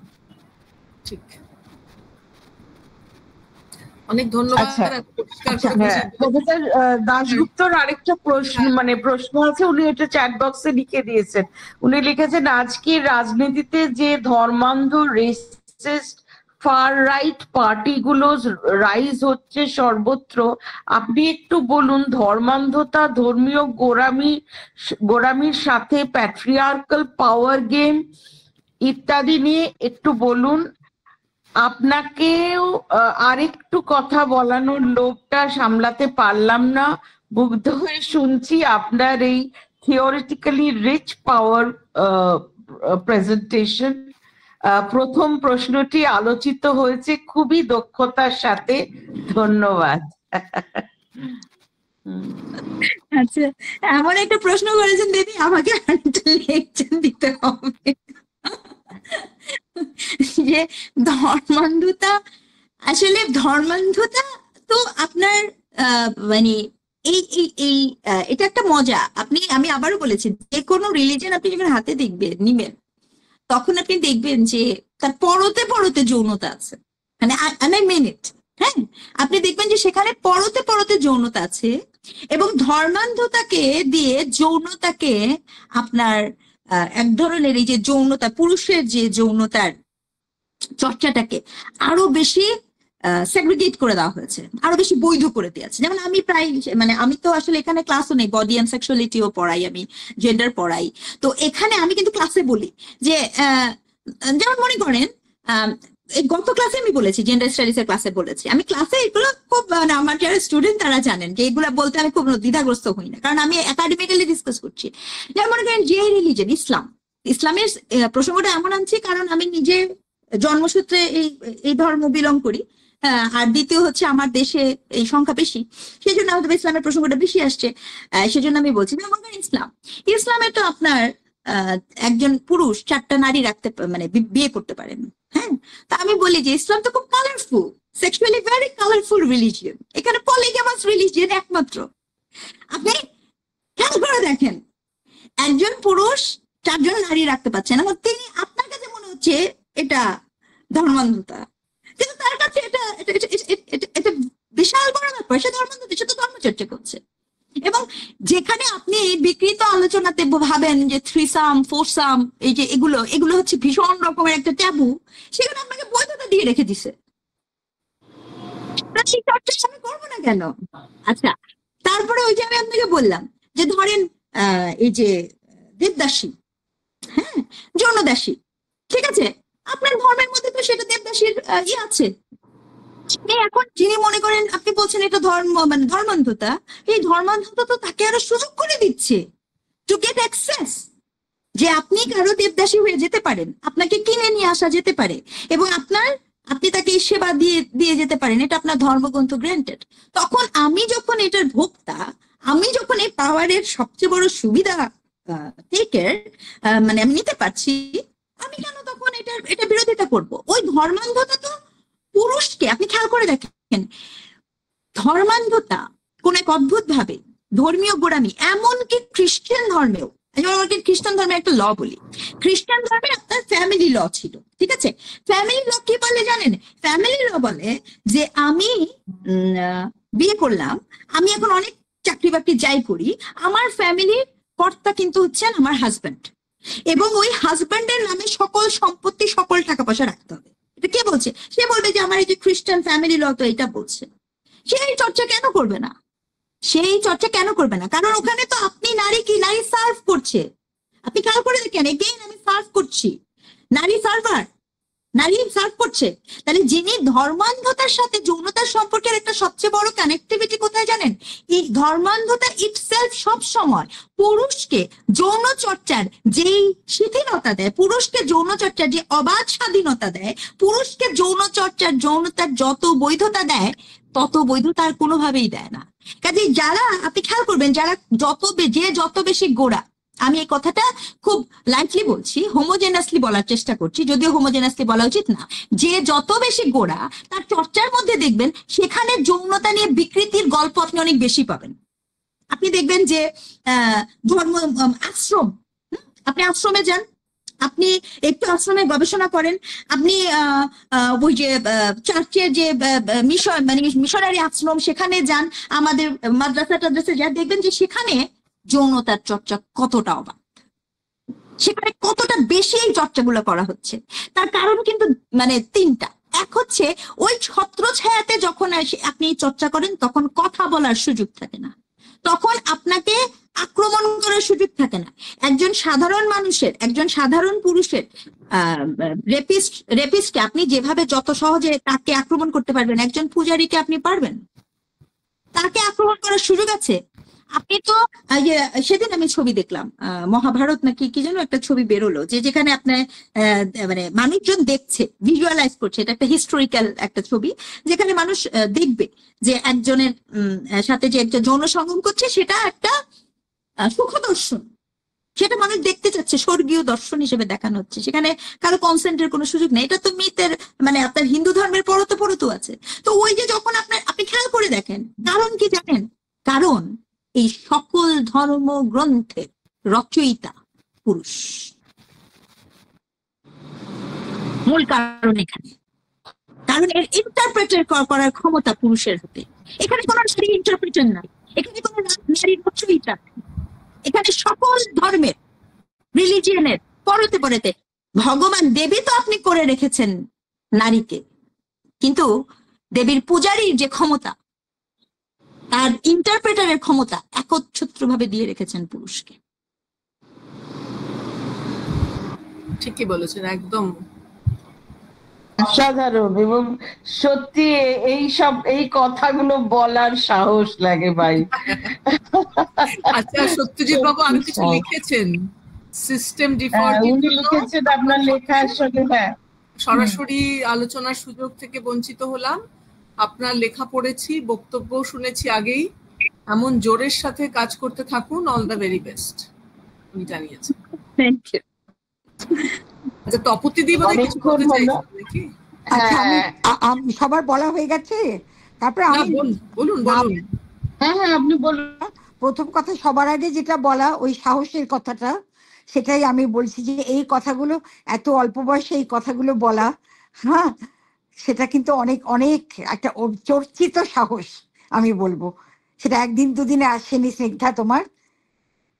এটা একটা কথা। দ্বিতীয় কথা হলো যে ধর্মের কথা যদি বলতে যাও, তাহলে তুমি যে নেক্রোফিলিয়া কথাটা বললে, সেটাকে কিন্তু আমাদের একটা ধর্মের কনসেন্ট দেয়া হয়েছে। সব সাধনা বলে যে জিনিসটা, সব সাধনা, সবের উপরে বসে যে তন্ত্র সাধনা, সেটা হলো সব বিরাট বড় পুণ্য অর্জন করা। এটার মধ্যে কতখানি মিথ্যে আছে সেটা তো আমরা জানতেই পারি। এবং সম্প্রতি কলকাতায় যে ঘটনাটা ঘটে গেছে, তার মধ্যে যে মর্গের অপব্যবহার, সেখানে কিন্তু এই ইঙ্গিত রয়েছে। ইনফ্যাক্ট তোমার বক্তৃতাটা শোনার পরে আজকে হয়তো আরজি করের ঘটনাটারও অনেক নতুন ইন্টারপ্রিটেশন আমাদের মনে ভেতরে ঘোরাফেরা করছে। সেই দিক থেকে তোমাকে অনেক ধন্যবাদ। কেমন? আর আরেকটা কথা হলো যে এই আমস্টারডামের এই যে রেড অ্যালার্ট এরিয়া, তার কথা আমি শুনেছি, কেমন লাইভ শোগুলোর কথা আমি শুনেছি, কিন্তু আমি আজ পর্যন্ত কোনো মহিলাকে পাইনি যিনি তার প্রত্যক্ষদর্শী। এবং সেটা কি ভয়ঙ্কর ভয়াবহ, সেটা তোমার কথা শুনে আজকে আমার মনে হলো। আমি বোধহয় 25 কি 30 বা তার থেকেও বেশি আগে এই ঘটনাটা, যে দ্য মার্কেট, সেই মার্কেটের কথা, সেই চুক্তির কথা সবই শুনেছি। এবং ভাষ্যতে আমাদের দেশেও কিন্তু এই চুক্তিগুলো আছে কিছু কিছু, যে তুমি কিভাবে তোমার সেক্সুয়াল ডিজায়ার্স গুলোকে, to what extent you want to get them satisfied, and there are rates. হয়তো গভর্নমেন্ট মানে স্যাংশন বাই দ্য গভর্নমেন্ট নয়, কিন্তু প্রাইভেটলি কিন্তু সেই রেটস গুলো আছে, what kind of sex you want. আরেকটা কথা তোমার কাছে আমি জানতে চাই, এই এলাকাটার মধ্যে অনেকে ঢোকেনি, কিন্তু এইসব গুজব তো নিশ্চয়ই, গুজব বলবো না, তারপর হয়তো কাজও আছে।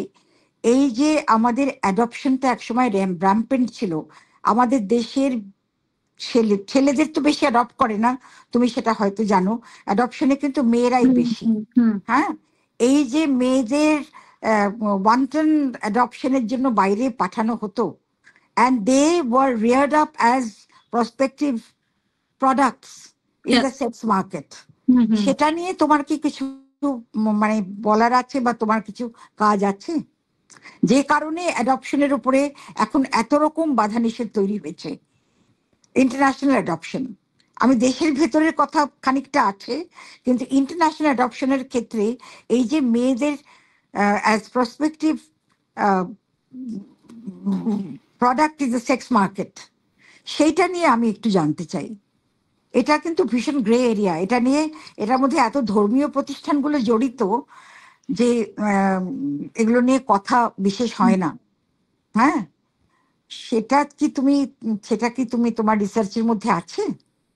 জি দিদি, আসলে তপদিদি মানে আমি আসলে ভাবছি বই লিখবো, মানে ধর্ষণ নিয়ে অনেকদিন থেকে ভাবছি, কিন্তু এই জন্য হয়। তো সেই জন্য আমি আপনাকে বলি, এই যে আপনি যেটা বললেন, হ্যাঁ এটা না শুধু আছে না, আমি আপনাকে বলি যে আমেরিকার যে কতগুলো রেপের টপ রেপ যে কেস আছে, সেই কেসের মধ্যে এরকম অনেক কেস, অনেকগুলো সিলেক্টিভ কেস এরকম আছে যেখানে আপনি যে কথাটা বললেন এক্স্যাক্টলি সেটা হয় যে অ্যাডপটিভ প্রসেসে, যেটা মনে করেন এটা খুব মজার। আমরা একসময় শুনেছি না আমাদের বাচ্চার মধ্যে যে জমিদার বাড়িতে ওয়াইফ যখন বয়স্ক হয়ে যায় তখন সে সচেতন ভাবে এমন যুবতী নারীদের রাখতেন যাতে করে সে সাফ করতে পারে। ঠিক একইভাবে এখানে ওই আমেরিকান কেস গুলাতে দেখা যাচ্ছে যে ওই যে মানে এমন একটা বিষয় যে তার ওই পুরুষকে আটকে রাখতে হবে, কারণ আমেরিকাতে আপনি নিশ্চয়ই জানেন দিদি যে ওখানে তো সম্পত্তিটা অনেক গুরুত্বপূর্ণ ফ্যাক্টর। বিয়ে করা মানে হচ্ছে ডিভোর্স হলে তো সম্পত্তি সমভাগ হয়ে যাবে।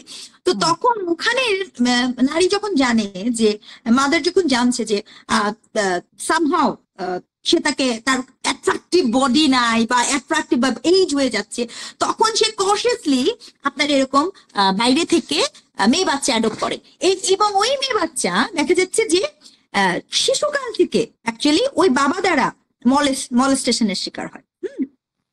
এবং মলেস্টেশনের শিকার হওয়ার এক পর্যায়ে মানে 18 এজ হওয়ার আগে দেখা যাচ্ছে যে তারপরে তার সাথে এক ধরনের সম্পর্ক তো থাকে, কারণ ওখানে এগেইন প্রপার্টির হয়, ওই যে তার যে মনটা তৈরি হয়, যে রিসার্চ যেটা কেসটার কথা আমি আপনাকে বললাম, এবং এটার উপরে ছবিও তৈরি করা হয়েছে, মানে মুভিও তৈরি করা হয়েছে, যে আপনার তার মনটা এমন ভাবে তৈরি হয় যে ওটার মধ্যে দিয়ে সে তো প্রপার্টি পাবে, মানে ওই বাবার অ্যাডপ্টেড বাবারও তো যদি প্রপার্টিটা পায়, মানে এখানে ওই রেপের ব্যাপারটা শুধু অ্যাডপ্টেশনের প্রসেসে না, এখানে দেখা হচ্ছে তিনটা জিনিস। এক হচ্ছে ওই নারী যিনি মা, তিনি সচেতন ভাবে ওই আরেকটা মেয়েকে নিয়ে আসছেন, কারণ তার মনটা হচ্ছে প্যাট্রিয়ার্কাল, কারণ সে মনে করছে যে আমার সম্পত্তি হচ্ছে আমাকে একটা দিবে। এবং সে আবার ক্ষেত্র বিশেষে এমন আছে, সে মনে করছে যে ওই যে আমি যেটা বললাম যে এক্সট্রা ম্যারিটাল অ্যাফেয়ারে পুরুষকে যেতে দিব না, মানে আমি নারী, আমাকে রেখে আরেকজনের কাছে সে পুরুষ যাওয়া মানে হচ্ছে আমার ব্যর্থতা।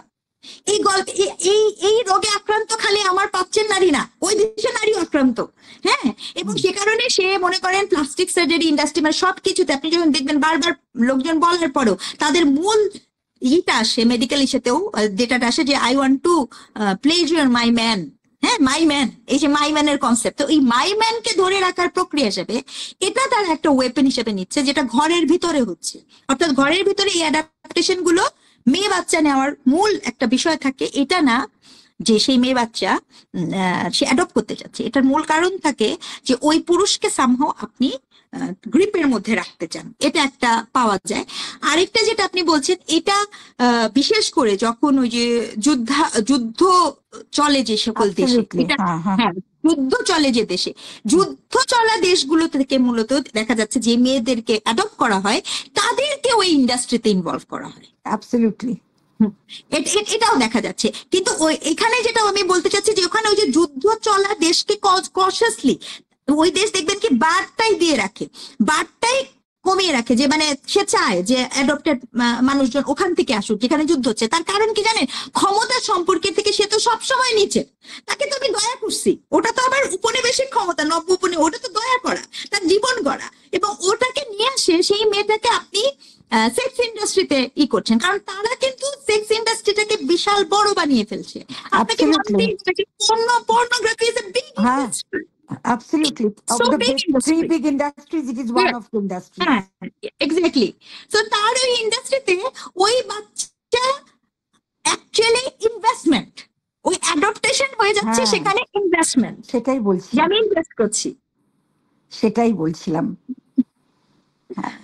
যাই হোক, নাম করে একটা মানে একটা পাওয়ার গেম চলে আর কি, এখানে দেখানো হচ্ছে মহানুভবতা, যে আমি ওখান থেকে একটা বাচ্চা তৈরি করে দিলাম। একদম না, সেই তবে আজকাল বোধহয় ইন্ডিয়া থেকে মানে আমি যেটুকু শুনেছি যাদেরকে দেওয়া হয় বাচ্চা বাইরে যাওয়ার আগে অনেক রকম ভাবে 3 বছর 4 বছর লাগে, ওয়েটিং টাইমও অনেক বেশি এবং অনেক মানে স্ক্রুটিনি করে তাদের ব্যাকগ্রাউন্ড চেক ইত্যাদি ইত্যাদি, যাতে সেভাবে সেই বাচ্চা অন্যভাবে এক্সপ্লয়েটেড না হয়।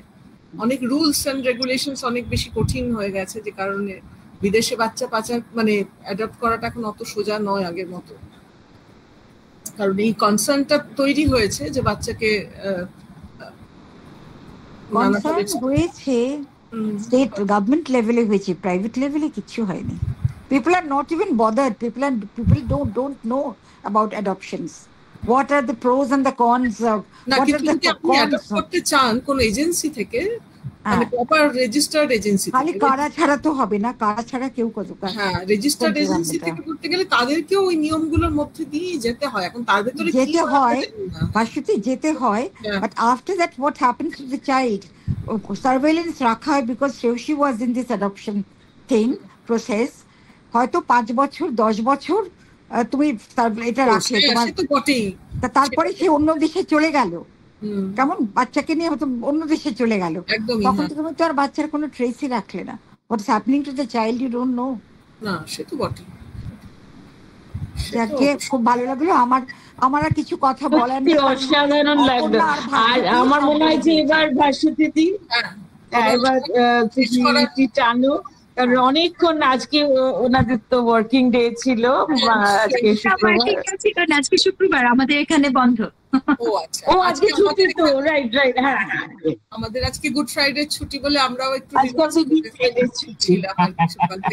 তোমার সামনাসামনি শুনতে চাই, সামনাসামনি আপনারা ভাবতে পারেন আমি যাবো, আমারও খুব ভালো লাগবে শেখার জন্য, জানার জন্য। I love to. অবশ্যই স্নিগ্ধা, আপনি ভারতে আসবেন, কলকাতায় আসবেন, এবং আমরা যে বিভিন্ন কলেজ বিশ্ববিদ্যালয় পড়াই, মানে ভাস্বতী দি বিদ্যাসাগর কলেজে পড়ান, আমি ডায়মন্ড হারবার উইমেন্স ইউনিভার্সিটি, আপনি আমাদের প্রতিষ্ঠানে আসবেন, আমাদের ছাত্র ছাত্রীদের মুখোমুখি হয়ে আপনি কথা বলবেন। মানে আমরা আপনাকে এখনই আমন্ত্রণ জানিয়ে রাখছি, আপনি প্ল্যান করুন। আপনি ভারতে আসার খরচটা আমরা দিতে পারবো না হয়তো, কিন্তু তারপরে আমরা আপনার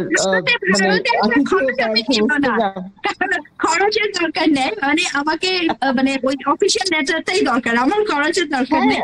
কারণ it's the learning and sharing process, because যেটা আমি ফিল করি, মানে এটা আমার একাডেমিক রেসপন্সিবিলিটি, আর কিছু না। একদম। আর একটু আপনি আরো লিখুন যাতে সেই লেখাগুলো আমরাও একটু পাই। বাংলায় যেটা লিখছেন আপনি, মানে সেই লেখাগুলো মানে দর্শন নিয়ে যদি আরেকটু লেখেন, সেগুলো যদি একটু শেয়ার করেন। হ্যাঁ, মানে আমরা শুনছি এবং রেকর্ড করে রাখছি, কিন্তু হ্যাঁ আপনার বই বা আর্টিকেলস যদি পাই তাহলে আমরা আরো মানে সমৃদ্ধ হব, এবং হাতের কাছে একটা লেখা থাকলে তো খুবই ভালো হয়। তো আপনি লিখুন অবশ্যই, এবং বলুন, কথা বলাটাও খুব জরুরি। হ্যাঁ, শুধু লেখা নয়, আমার মনে হয় যে সরাসরি কথা বলাটাও জরুরি, কারণ অনেক বিষয় আমাদের কাছে এখনো ট্যাবু বিষয়।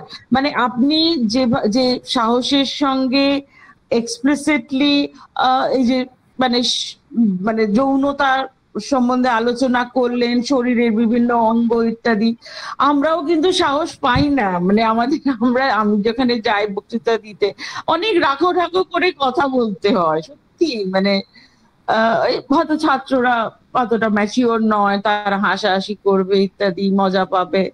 তো কিন্তু এই সাহসটা খুব জরুরি। মানে আপনি আমাদের কাছে একটা দৃষ্টান্ত, একটা আদর্শ বলতে পারি। এবং এগিয়ে যান। পাবলিক ফোরামে মানে উনি ইন পারসন কখনো বলেছেন কিনা? এভাবেই কথা বলি, আমাকে যারা চেনেন তারা জানেন আর কি। আমার ক্ষেত্রে খুবই মানে আনকম্প্রোমাইজিং, মানে what is happening that is happen. ঠিক, এইভাবেই থাকুন, এইভাবে এরকম বলিষ্ঠতাই আপনার মধ্যে দেখতে চাই। হ্যাঁ, এবং আমরা সবাই অনুপ্রাণিত হবে, আমাদের স্কলাররা, ছাত্রছাত্রীরা সবাই অনুপ্রাণিত হবে। অনেকে আমাদের বিশ্ববিদ্যালয়ের অনেক শুনেছেন, সুযোগ দিয়েছেন, এই জন্য অনেক অনেক কৃতজ্ঞতা। আমরাও খুবই এনজয় করেছি, মানে পুরো সময়টা আপনার লেকচার আমরা একদম মানে নিবিষ্ট মনে শুনেছি। অনেকেই মানে আমার মনে হয় আমার মতো শুধু আমি তো নই, যারা শুনেছেন আজকে পুরো সময়টা এখনো লোককে অ্যাডমিট কেন করতে চাইছেন জানি না, যাই হোক অনেকে ওই লাভ এটা বোধহয় নতুন দেখছি যে এখানে চলতে আসছে, এটা আগে দেখিনি কখনো। তো আমার মনে হচ্ছে গুগল মিটেরও কিছু চেঞ্জ হয়েছে, নতুন নতুন এই যে সবাই দেখুন অনেক প্রচুর লাভ আইকন উঠছে, মানে আপনার লেকচারে সবাই মুগ্ধ হয়েছে, এটা নিয়ে কোনো সন্দেহ নেই। আর আজকে আপাতত এটা দারুণ, কিন্তু নতুন, কখনো দেখি। তো আমিও দেব, সত্যি লাভ দেব, আমিও দিলাম, লাভ দেব, কনগ্রাচুলেশনস দেব, সমস্ত দেব। এটা নতুন feature of Google Meet, right? একটা নতুন জিনিস। অনেক ধন্যবাদ। আর এখানে আমরা আরেকটা কথা একটু বলে দিই, মানে পর্বটি শেষ করার আগে, যে আমাদের যে দুজন নীরব কর্মী, অনেকে ওই যে হাততালি, লাভ, থামস আপ সবই আসছে দেখতে পাচ্ছি, তো সবকিছুই কিন্তু আপনার জন্য। আমরা নিমিত্ত মাত্র, মানে আমরা আপনাকে শুধু যোগাযোগটা করে দিয়েছি, বাকিরা মানে সমস্ত ক্রেডিট আপনার। এবং আরেকটু এর সঙ্গে যোগ করি যে অপর্ণার মেয়ে রুশতী, সে নিঃশব্দে প্রত্যেকবার এই যত আমাদের ওয়েবিনার হয় তার রেকর্ডিং এর দায়িত্ব সে পালন করে। সে আম্বেদকর ইউনিভার্সিটি থেকে MA পাশ করে এসছে ইতিহাসেই।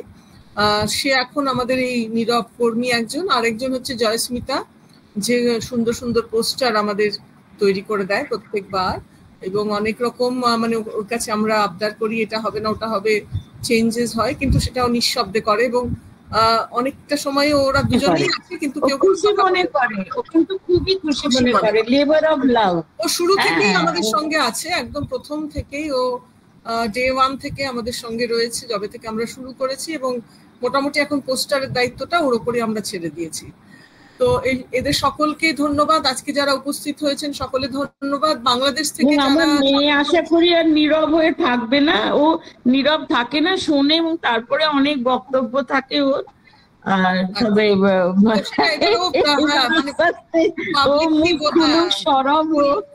সেটাই, তাহলে কি হবে, ওরও বুঝতে সুবিধা হবে, মানে ওরও ইন্টারঅ্যাকশনটা হলে ওরও ভালো লাগবে যে পড়ুক। আস্তে আস্তে আপনার বোধহয় অনেক ছাত্রী বা সহকর্মী জয়েন করেছে আজকে, সবাই আপনারা আমাদের পরবর্তী অনুষ্ঠানেও থাকবেন। আচ্ছা, দীপ ঘোষ লিখেছে স্নিগ্ধা ম্যামের ছাত্র হিসেবে গর্বিত। গর্বিত তো হবেই, অবশ্যই, মানে এইরকম একজন যদি শিক্ষক থাকেন আমরা তো গর্বিত হবই। হ্যাঁ, তো অবশ্যই, এবং এটাই আমাদের শিক্ষক হিসেবে সবচেয়ে মানে সার্থকতার জায়গা, যে এই যে ছাত্রছাত্রীরা বলছে মানে আপনার স্টুডেন্ট হয়ে গর্বিত, এর থেকে আর বড় পাওনা আর কি হতে পারে। দিদি লিখেছেন one of the best programmes organised by the WH conclave. ধন্যবাদ তপতি দি, আপনিও একটা বিশাল পাওনা। আমরা প্রায় 50টা অনুষ্ঠান করেছি এবং ওয়ান অফ দ্য বেস্ট এইটা, অ্যাবসলিউটলি। মঞ্জুরি দি লিখেছেন অ্যাবসলিউটলি, প্রফেসর মঞ্জুরি ঘোষ, উনি বেতুন কলেজের ইংলিশ পড়ান। অ্যাবসলিউটলি, আমরা সবাই সহমত যে এরকম অনুষ্ঠান আমরা আগে খুব বেশি করিনি, এবং এইরকম বক্তা।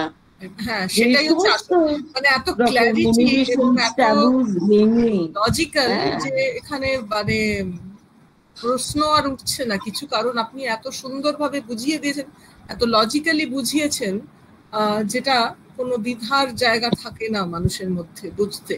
তো এই ক্ল্যারিটিটা আপনি যে মানে যে দক্ষতাটা অর্জন করেছেন সেজন্য, সেটা নিশ্চয়ই একদিনে হয়নি, আপনি সেটা খুবই মানে এটা একটা প্রশংসনীয়, অসম্ভব ভালো বক্তাও আপনি। ফলে আপনার মানে আগামী দিনগুলো ভালো কাটুক, আপনি সুস্থ থাকুন, আরো ভালো কাজ করুন, আমাদের সাথে থাকবেন। আমরা উইমেন্স হিস্ট্রি কনক্লেভ মাঝে মাঝে আমরা যে অনুষ্ঠানগুলো করি, কখনো সুযোগ সময় পেলে সেগুলোতে যোগ দেবেন, আপনার মতামত দেবেন। আর বাংলাদেশ থেকে যারা জয়েন করেছেন আজকে সকলকে আমাদের অনেক শুভেচ্ছা। তোমরাও মানে ছাত্রছাত্রীদের তুমি আর বাকিদের আপনারা আমাদের সঙ্গে থাকুন। আমরা পোস্টগুলো দিয়ে দিই আমাদের ফেসবুক পেজে, পেয়ে যাবেন, সেখানে লিঙ্কও শেয়ার করি, কাজেই সেদিক থেকে জয়েন করার কোনো অসুবিধা নেই, এবং আমরা মানে সেদিক থেকে কোনো মানে যে কেউ জয়েন করতেই পারেন। তো সকলকে ভালো থাকার ভালো থাকবেন।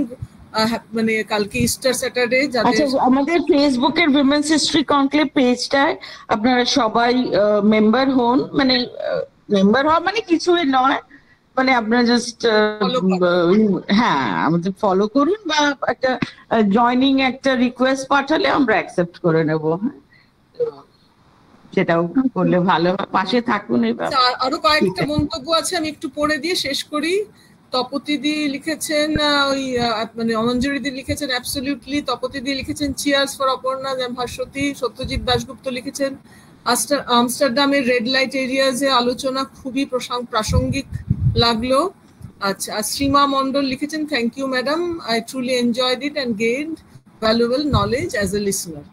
সকলকে ধন্যবাদ আমার এবং অপর্ণার তরফ থেকে, আপনাদের উইমেন্স হিস্ট্রি কনক্লেভের তরফ থেকে আজকে সকলকে শুভরাত্রি জানাই।